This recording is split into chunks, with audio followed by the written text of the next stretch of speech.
தனது தந்தையை தான் கொலை செய்தது கூட தெரியாமல் மகன் படுத்து உறங்கிய சம்பவம் அதிர்ச்சியை ஏற்படுத்தி இருக்கிறது.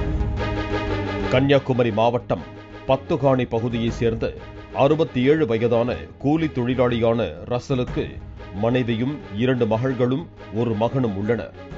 2வது மகள் சென்னையில் வசித்து வந்த நிலையில் கடையாலுமூடு பகுதியில் அவர் வாங்கிய வீட்டில் யாரும் இல்லாததால் தந்தை ரசலை வந்து தங்குமாறு கூறியுள்ளார். இந்த நிலையில் கடந்த 19ஆம் தேதி இரவு ரசலும் அவரது மகன் மெஜோ இருவரும் 2வது மகள் வாங்கிய வீட்டுக்கு சென்று ஒன்றாக மது அருந்தி உள்ளனர். மது பாட்டில் காலியான நிலையில் மெஜோ மீண்டும் மது வாங்க மதுபான கடைக்கு சென்றுள்ளார். இதற்கிடையே ரசல் வெளியே உள்ள கேட்டை பூட்டியதாக சொல்லப்படுகிறது. நீண்ட நேரமாக கத்தியும் தந்தை கேட்டை திறக்காததால் பாட்டிலோடு வந்த மெஜோ கேட்டின் மீது ஏறி குதித்து வீட்டுக்குள் சென்றுள்ளார். இதனால் வீட்டுக்குள் சென்றவுடன் தந்தைக்கும் மகனுக்கும் இடையே தகராறு ஏற்பட்டுள்ளது. மது போதையில் ஆத்திரமடைந்த மெஜோ அருகில் இருந்த பிளாஸ்டிக் நாற்காலியால் தந்தையை கொடூரமாக தாக்கியுள்ளார்.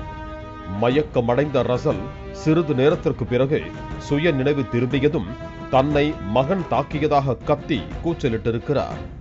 ஆனால் மகனோ மது போதையில் எதுவுமே நடக்காதது போல அருகிலேயே படுத்து தூங்கியுள்ளார். அக்கம் பக்கத்தினர் சப்தம் கேட்டு கடையாலுமூடு காவல் நிலையத்திற்கு புகார் தெரிவித்ததை அடுத்து சம்பவ இடத்திற்கு சென்ற போலீசார் படுகாயமடைந்த ரசலை மீட்டு சிகிச்சைக்காக நாகர்கோவில் மருத்துவக் கல்லூரி மருத்துவமனைக்கு அனுப்பி வைத்தனர்.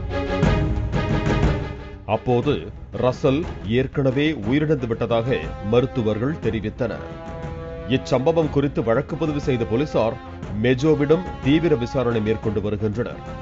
சில ஆண்டுகளுக்கு முன்பு மெஜோவிற்கு கேரளாவைச் சேர்ந்த பெண் ஒருவருடன் திருமணமான நிலையில் மது அருந்துவிட்டு அவரை அடித்து வந்ததால் அந்த பெண் மெஜோவை பிரிந்து சென்றதும், மேலும் ஏற்கனவே அவர் மீது காவல் நிலையத்தில் ஒரு வழக்கு இருந்ததும் தெரிய வந்துள்ளது.